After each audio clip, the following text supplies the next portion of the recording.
Okay, so we said this was going to be a Q&A, and given that we're kind of light on people, we're going to make our own Q&A. So, Min, what I want to do first off is share my screen and take people to the Tower website. And so down the bottom left-hand corner here, we have the chatbot, and I'm going to ask it a question. And I want to ask it a customer support question.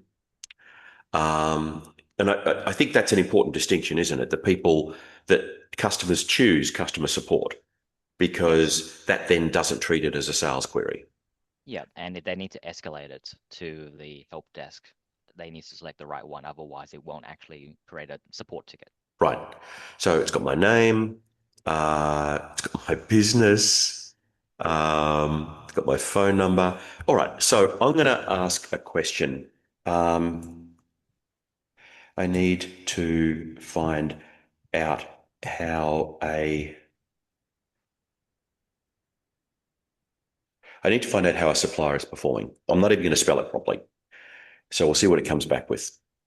Um, so it's giving me a detailed performance report by supplier, and it's telling me how to do that. It's also telling me I can do a supplier sales analysis, and I can do a supplier comparison report. What if I want to,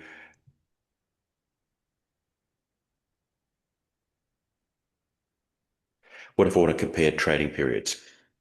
And so it will go away and do research on that. And it will come back and say, for that, I should use the monthly sales comparison report, tells me how to do that. And then it gives me a video that I can have a look at. Yeah. So, Min, you see the queries that people are putting in um, to the chatbot. What's the Yeah. typical kind of query that you see people putting in? Um, a lot of it is like how to questions. There are some that are, issues with the usage of the software, or just they're just experiencing some kind of issue that they need assistance with, where Yep. they typically would have just gone straight to the help desk. They are asking Finn or our chatbot for those questions as well. So, one of the most common questions that we see actually dealt with by the help desk relates to printers. So, what if I was to ask it a question or make a comment like, um, uh, the labels I print not are not aligning. So now I've changed topic completely, Yeah. and it's going to go away and oh, that's interesting. Yeah. So you might want to ask it again in case the servers are having issues with the AI.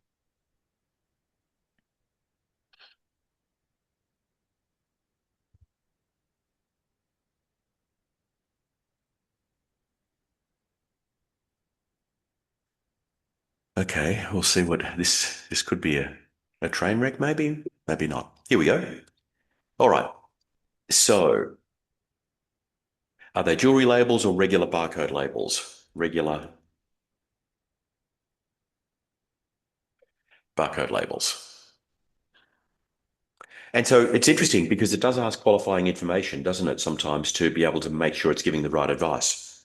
Yeah, because the thing is that customer or the person asking the question knows the full context of what they're asking, but they don't provide that full information to the Yeah. chatbot. So here it's come back and it's told me how to do it. I can get into Barcode Manager, I can go to settings, and I've got a number of things that I can do. So it says if I'm using a Zebra printer, then the fix is going to be different. Yeah. Um, and so the reason I gave that example is because when I was looking at help desk use over the last few weeks, printer issues is one of the highest frequency calls that we get. Yet many printer issues can be resolved by the chatbot. Yeah, and even though we don't supply the printers typically, there are issues with printing that relate to how retailer uses it. So we're kind of like, the first line of tech support for our customers as well. Yep. For a lot of those issues, we see printers as well and all of that. Okay. Cool.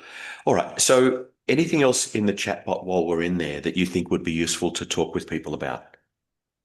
Mm, I would say that would be the best place to start when it comes to asking your question because you get an immediate answer. And if it doesn't sound right or you're unsure, you're more than welcome to ask it to escalate for the help desk to take a look at it. And they Yeah. can either get back to you with a phone call or an email to say, hey, the chatbot's right. So you can just follow its advice. And Yeah. part of your job is to randomly choose chatbot chats to review to make sure that the chatbot is providing good responses. Not randomly. Oh, It's more that it will.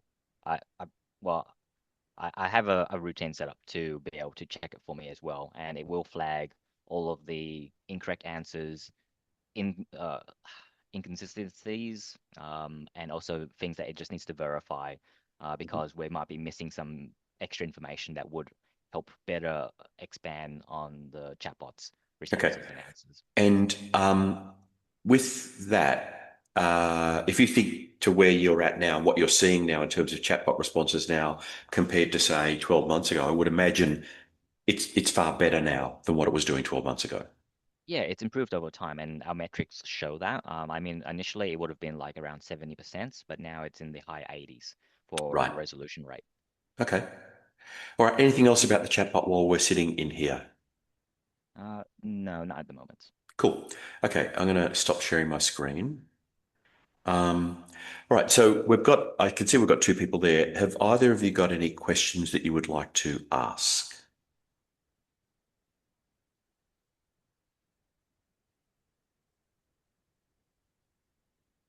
I'm going to take that as no. So, Min, have you brought along some questions that you think people would want to have answered? If you Um, haven't, I've got a couple I can ask. Not so much a question that customers might ask. It's more about, I guess, a question that I want to ask our customers, Mm, if that's all right. It's in relation to there was a recent ABC News article about the financial literacy of small business owners. Uh, I just had a question with questions next round. Only just found it this morning. okay. Yeah, we might be holding another session Y- later on as Yeah, we well. plan to do another one either next week or the week after. Yeah, So it's good for people to come with questions. But yeah, financial literacy. I saw the article, you shared it with me. I thought it was pretty interesting. yeah, Um, you know, it's interesting to me that small business owners can become confused about gross profit and business profitability because they're two quite different things. If I've got this pen and I buy it for 50 cents and I sell it for $1, my gross profit is 50 cents. But the business profit from the sale of that pen is not 50 cents yeah. And that's because, to account for like the wages and everything oh, else. wages, lease costs, insurance, overheads, all sorts of things like that that I have to cover myself in the business. Mm, And so out of that pen that I sell for $1, I might make 5 cents. And so um, retailers can get very confused about their financial situation. And um, sometimes that confusion also comes into play when they are looking at um, their overall business performance, um, and they just focus on that rather than at individual levels.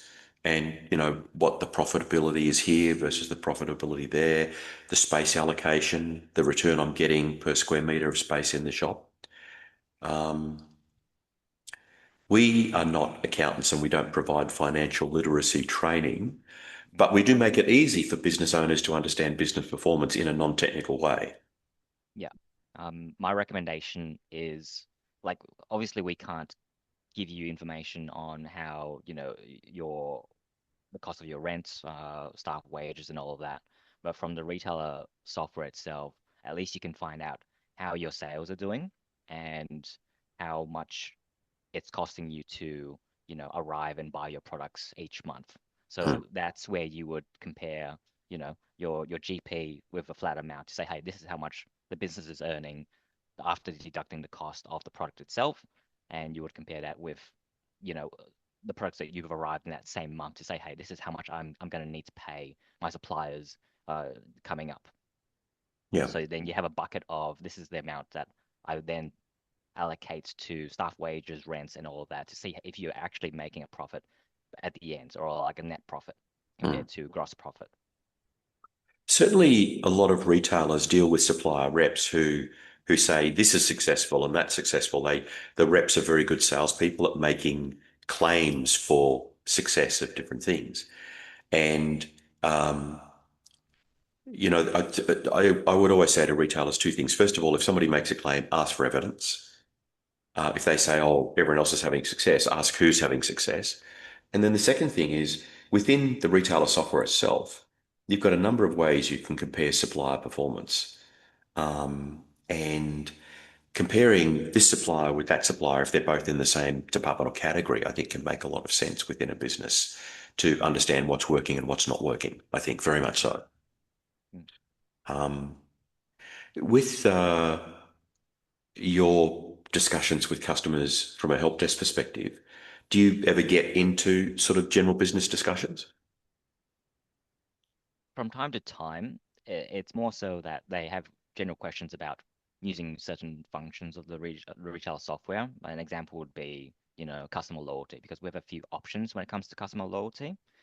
Sometimes they go down a route of trying to copy what their competitor are doing, so then it's similar, or they try to make a distinction. So I give them advice about what options we have available, and what would kind of best suit their industry or their needs for what they want the outcome to be for the customer, Yep. for that. And otherwise, sometimes it's just my experience of talking to other customers in that same industry or business type, where something they're doing might not be kind of the general norm. And that's Yep. where I would kind of let them know as well, just in case that they might be going down the wrong path. Yep. Eric is asking for some feedback on buy one, get one free type setup. Now, we've got the ability to do that in Retailer today. Yeah, you don't need an account customer No, linked to that catalog sale. It can be applied to just any walk-in, walk-out customer. absolutely. And then the other one was when we put aside arrived customer orders, we attach a barcode label with the transaction barcode, which is good, but we would also need another tag showing customer. You can do all of that, can't you, on the barcode label for special customer orders? It should show most of the product information, but otherwise you could also print a pick slip as well if you need to. But I would actually need to see the specific information that they think they're missing, Hmm. Okay. because it should show variant information. Yeah. Eric, gone back to the buy one, get one free. He does it for a number of items, um, and it has to be a customer loyalty sale. If you So, want to restrict it to, like a customer account because they're part of your loyalty program, you could set it up as what, what's the term? There's a specific one that you can set up to restrict it to that type of customer. For multi-buy, that does require a customer linked to the sale to be able to track their, accrual rates or history before it can, reach the redemption amount. um, hopefully that's of some assistance. In the meantime, what I've just done then, Min, is I have gone in and asked the question. So, retailer supports buy one, get one free. So I've asked the chatbot. It says, here's a common way to do it. Um, and you can set up a discount profile, uh, like, in other words, who it applies to. So you can set it up as applying to loyalty customers according to this. So you'd use either one of a couple of different facilities within retailer to do that. So, Eric, I don't know if you can see that, but certainly the chatbot is able to give you guidance in relation to that. which I would say is interesting. Yeah, I mean, if that's Eric from ModCons, he does use the chatbot quite frequently. Right. Um, Good. yeah. Excellent. All right. I will stop sharing my screen. And can I know the best way to navigate the system and find customer order details and lay-by details for a particular customer? How would you do that, Min? I'll start from the customer screen itself. You should be able to see their transaction history from there to be able to dig in a bit deeper from there. Okay. Yeah. And then depending on, what you're looking for specifically, that's where you would go to the specific functions. So, like put in invoice management for special orders or laybys, if you want to look at their specific lay-by information. Okay. Um, we can see Highfield's Garden Centre there. Have you guys got any questions you wanted to ask at all? Or maybe they're just a voyeur? Not at this stage. Okay. Min, what about you? Did you have other common questions that you get asked about? Um, We do get a lot of support tickets related to emails and them not sending. For all of those, the best way to assist us to help you faster would be to actually do a little bit of troubleshooting for us to provide more information. And all I'm asking for you guys is to check the mail queue manager in the tasks menu to see what the status says for the failed emails. Because when you guys just call in or log a ticket about my email's not sending, there's so many different possibilities of why they're not sending. If you can at least point us to the right clue with the error message or a screenshot of the reason why, that will help resolve your issue faster. Yep. And it's fair to say that if they were to ask that same question through the chatbot, it probably would guide them through that as well. Exactly. It's a pretty long article on troubleshooting the email issues, just because we've noted down all of the different errors that you can run into. Yep. If you wanted to go through the chatbot, I would say I'm pretty confident it would be able to resolve your issue through that. Yep. A couple of other things just while we're talking about the chatbot as well. It's a closed loop chatbot. In other words, the conversations are held between you and Tower Systems. The chatbot is not learning from you in a way that it's going to share with the outside world. So from that point of view, there's no risk of your business data kind of being used to train the AI. We're paying a fee to make sure that doesn't happen. So it's pretty secure from that perspective. All right, Min, anything else you think would be useful talking about today? I would say, um, with all the AI hype and all of that, I would recommend that customers should at least explore the use of AI um, in day to day, or just to see or get familiar with how the AI functions and what it does, because that's going to be the norm going forward. You're doing a Google search nowadays, it gives you an AI answer. Yeah, So being aware of that and what that can potentially mean and lead to, because there's some kind of movement or a subset of people who are trying to poison mm. the AI knowledge to give fake information. So you still want to be critical and not take the AI and the AI's answer as gospel, because it's finding that information online somewhere. And definitely, if you're using AI to create any content, you want to make sure you read it as a human as the last step to ensure that it's what you actually want to say.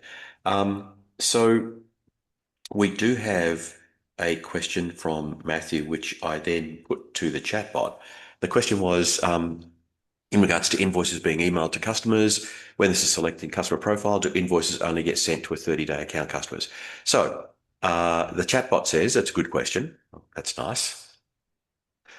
So Min, here's the response to that question.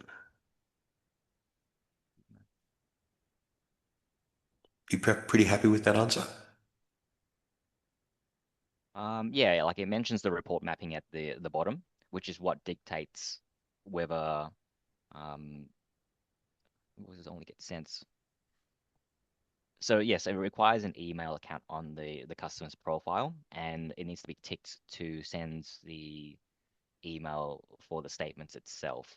Um, just because your question's kind of it can mean a few things for that one, but I would say you need an email on the account, and it has to be ticked for send Yep. customer account via email for the statements specifically. Yeah. And look, I'm not trying to get us out of answering the question, but I'm just using it as an example of showing kind of what the chatbot is capable of providing. Yeah, Um, we have people who tried the chatbot, and the most common response is they're shocked at how deep its knowledge is. And it's a pretty good tool from that point of view. yeah, and I would Um, say the one of the mindset that you want to have is you should think of it as having a conversation with someone, right? Like if you want to know more about something that it's talked about, then you want to ask it that to say, hey, can you explain this a bit more? Because I don't particularly understand it. Then it will try to mm, help you with that rather than just not understanding and moving on. You mm, want to try and engage in the conversation. yep. No, look, it makes enormous sense.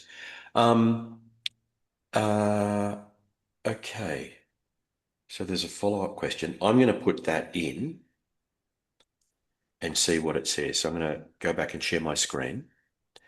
So here we are. And so I will add that. So if a customer has email turned on, but there is nothing appearing in the mail queue, uh, is this a report mapping thing? Yeah, so I can see that it's Yes. bolded the report mapping. So yes. So, and that's what I mean by when you were asking your big question, in my head, there's a few different answers to your question, related to the statement itself or sales, receipts. So yeah, that's where if you had conversation with the chatbot, you can dig in a bit more to your specific question itself, or just ask one question at a time as well. So it says, if you want, I can walk you through exactly what to add in report mapping. Mm. And so I'm saying for it to walk me through it. And here we go. So it's giving me that information there. Yeah, It's yeah, interesting that I it's like got to that. be done per terminal. Yes, that's the way it's set up. Just because, one computer at the back might have access to different printers compared to the front POS machine that has access to different printers as well. So that's why it's configured per terminal, which, Yep. can be annoying, but that's just the way that it works to be able to have multiple options depending on the terminal. Yep.